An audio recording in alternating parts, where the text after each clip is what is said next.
The betrayal was never the surprise. Your expectations were. You walked into the battlefield of human connection armed with ideals, loyalty, honesty, reciprocity. You thought others shared your code. You believed your love would be enough to anchor their loyalty. But Nietzsche tried to warn you. Beneath the surface of civility lies a much older instinct, self-preservation. People don't betray because they're monsters. They betray because it benefits them, because the cost is low and the opportunity is ripe, because their fear outweighs their morality. And if you're still asking, why did they do this to me? It means you haven't understood the truth. They didn't do it to you. They did it for themselves. This is not personal, it's structural. It's a reflection not just of who they are, but of how deeply you misunderstood what people are capable of. So if you're ready to wake up, really wake up, strip away the myths you've built, kill the illusions you clung to, and finally face the world not as you wish it to be, but as it is, then keep watching. Because this isn't a guide to prevent betray. Yal, it's a mirror to show you why it always happens and what to do when it does. 1. You were never loved, only needed. You thought they stayed because of love. They didn't. They stayed because you were useful. That usefulness wasn't always material. It could have been emotional, social, or symbolic. But it was still a function, not a bond. They didn't hold you because they cherished your presence. They held you because your presence gave them something they didn't want to earn themselves. You mistook attention for investment. You thought patience would make them see your worth. But their interest was never about you. It was about what you made easier for them. When you stopped giving freely, when you asked for something in return, they didn't respond with care. They responded with silence, with distance, with frustration that you'd change the rules of a game they never planned to play fairly. This is what betrayal often looks like. Not a violent exit, but a slow retreat once your value stops being one-sided. You weren't discarded because you failed. You were removed because you became expensive. You believed in mutuality. They believed in benefit. That's the hardest part to accept. Not that they left, but that they were never really with you. You built connection. They built convenience. And once the cost rose, they moved on without ceremony. This wasn't love. It was tolerance with conditions. And once you broke those conditions by needing more, you became too much. You lowered your needs, hoping they'd stay. You softened our voice. You tolerated distance. You explained away inconsistency. You told yourself it was just a phase, that things would balance out. But balance never came because the relationship was never meant to hold weight on both sides. They weren't confused, they were comfortable until you changed that. And when you did, they made it your fault. They framed your expectations as pressure. They framed your emotional honesty as instability. They avoided the responsibility of reciprocity by making your boundaries look like demands. You questioned yourself. You asked whether you gave too little. In truth, you gave too much for too long, with too little return. You gave so much that it erased the space for them to give at all. You were never asking for too much. You were asking the wrong person. You thought consistency would inspire care, but you were consistent in a place that rewarded indifference. That's the trap. You stay hoping effort will earn you recognition. But effort given to the wrong person doesn't build love. It builds resentment. Because the longer you stay, the more they take your presence for granted. The more you endure, the more invisible you become. Because the truth is simple. If they need you to be useful to remain interested, they were never present for the real you. And next time when you feel someone drawing close, you won't just ask if they see you. You'll ask if they're capable of standing beside you, even when you stopped giving. 2. You exposed your soul, and they weaponized it. There's a quiet moment in every betrayal. It happens just before the damage, just before the lies, the silence, or the exit. It's the moment when the person you trusted takes what they know about you, your fears, your longings, your patterns, and chooses not to protect it, but to use it. You gave them the map, they studied it.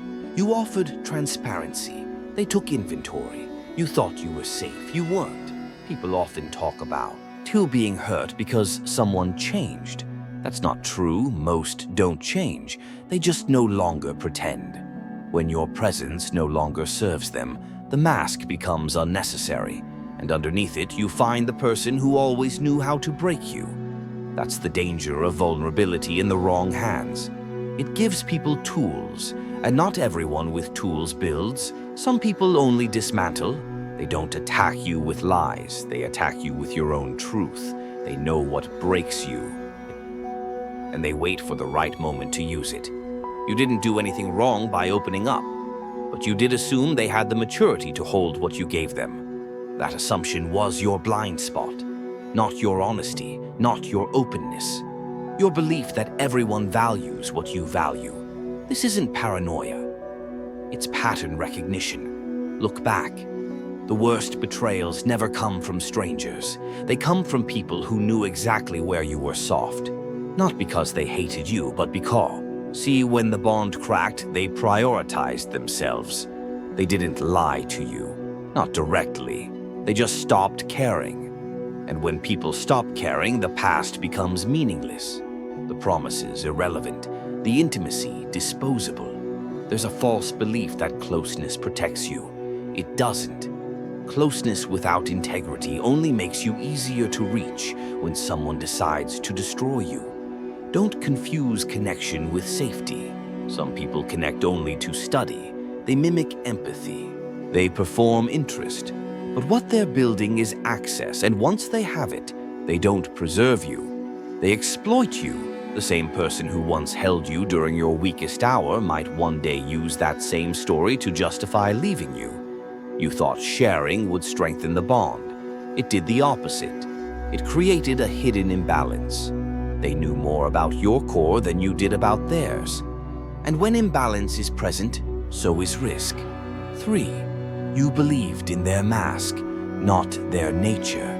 They seemed kind, that's what you told yourself, again and again. When small contradictions surfaced, you rationalized them.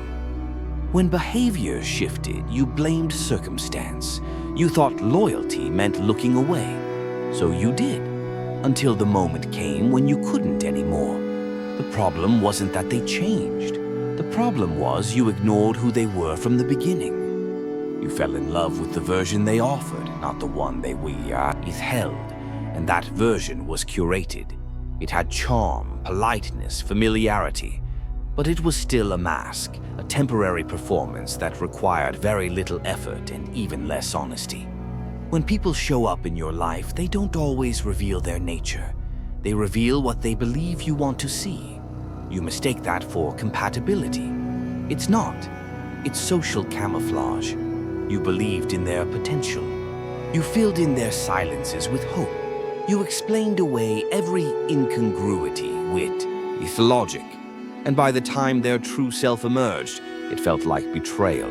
But in truth, it was a correction, a return to their real character, the one they never bothered to develop, only to hide. The hardest part isn't seeing the lie, it's realizing how much you participated in it. You didn't ask the right questions, you accepted vague answers. You allowed charm to substitute for consistency. What hurts the most isn't their behavior. It's your willingness to pretend it was something else. They never made real promises. They made suggestions. They never earned your trust. You gave it freely. Not because they deserved it, but because you wanted to believe they would rise to meet it. They didn't. People don't betray you by accident. They do it when the risk feels low. When you've shown you'll tolerate subtle disrespect. When you've ignored warning signs in favor of optimism. That's when they stop pretending. That's when the mask falls. You didn't fall in love with them. You fell in love with who you were while hoping for their best. That's the illusion betrayal destroys. It strips away every imagined version of them. And you're left with a question. How could I have missed it? You didn't miss it. You dismissed it. Now you know the difference. 4. You needed meaning, so you invented one. Not all betrayal is the fault of the betrayer. Sometimes it begins with the person who refuses to see reality. You needed it to be more than it was, so you made it more. You added depth to their gestures. You assigned value to their silence. You turned their presence into significance, even when their actions didn't earn it. They didn't mislead you. They just let you keep dreaming. You created a role for them they never agreed to play. You gave them, meaning they never asked for. And when they walked away, you collapsed. Not because they left, but because the story you told yourself no longer made sense. This is how self-betrayal starts. It begins with fantasy, with projecting your desire for connection onto someone who doesn't know how to carry it. You don't fall for them. You fall for what they symbolized. Stability, love, safety. You saw an oasis and ignored the sand. You built a temple, they brought gasoline. And what? When the fire started, you still defended them. You told yourself it wasn't their fault. You blamed timing. You blamed yourself. Anything but them. Because admitting the truth meant burning the story too, and you weren't ready for that. But now you are. You don't need meaning from people who don't offer it. You don't need closure from those who never opened fully. You don't need to save what was never built properly in the first place. You only need this to see it clearly. They didn't destroy you. They revealed where you refused to see. That's not weakness, that's awareness. That's the moment when transformation starts, not when they leave, but when you stop chasing the version of them that never existed. You believed your effort could transform indifference, that patience would fix distance, that love could teach someone how to care. But they weren't confused, they were uninterested. And deep down you knew. You were reading a book they never intended to write. Every kind gesture you turned into a paragraph. Every glance you stretched into a promise. They let the silence grow and you filled it with meaning they never endorsed. You weren't naive, you were hopeful. But hope without clarity becomes a trap. You stayed in rooms where you weren't heard. You waited on messages that were never coming. You protected a bond that only existed in your interpretation. The betrayal was not that they left. It was that they never arrived fully in the first place. And that's where meaning becomes dangerous. It gives you comfort. It blinds you from truth. But meaning can be rewritten. That's your power now. Don't seek new faces to repeat the old script. Destroy the old script. Let people show who they are without you rewriting their lines. Watch longer, assume less, stay quiet when you want to fill the gap with hope. Because real connection doesn't need to be invented. It needs to be witnessed. 5. Betrayal reveals your own naivety. You weren't as aware as you thought. That's what betrayal teaches you. It pulls the curtain back, not just on others, but on yourself. You believed your loyalty was enough. You believed your intentions would protect you. But betrayal doesn't care about how pure your heart was. You thought the depth of your love would prevent abandonment. You were wrong. What you see in others isn't always what they are. And what you refuse to see is usually what hurt. 'Tis you the most. Betrayal doesn't arrive suddenly. It builds slowly, in overlooked behaviors, in comments brushed off, in instincts silenced for the sake of peace. You weren't blindsided, you were conditioned. Bit by bit, you were taught to accept less, expect less, and tolerate more. You stayed because you believed in your own ability to fix what was breaking. That belief became your weakness. It kept you from acting when it mattered. You forgave too quickly. You excused too often. You told yourself they were just stressed or confused or hurting. But what they were was consistent. Their inconsistency was consistent. Their selfishness was reliable. Their absence was predictable. You weren't betrayed in a single act. You were betrayed in 100 small ways. The day they didn't show up. The moment they dismissed your concern. The silence after you opened up. And still you stayed. That's what hurts most, the part of you that watched it all and did nothing. You weren't a victim, you were a participant. Not in the betrayal, but in the permission. You handed them the space they needed to hurt you. That's the lesson. Not everyone returns what you offer, and some will only value you after they've lost access, but by then it's too late. You don't get stronger by pretending you were fine. You get stronger by admitting you were foolish, not because you loved, but because you loved without boundaries. Next time, remember this. Trust is earned through patterns, not promises.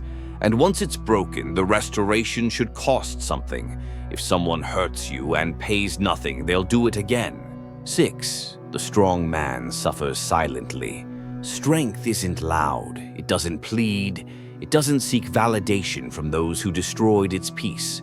The strongest men are not the ones who scream when they're hurt. They're the ones who endure the wound without performing it. After betrayal, the impulse is to respond. You want to confront, to demand an explanation, to expose the hypocrisy. But that desire is often not justice, it's desperation. And desperation gives your power away. You don't get closure from the person who betrayed you. What they broke, they never truly valued. They aren't sitting with guilt. They aren't watching the wreckage of your heart. They've already justified their actions.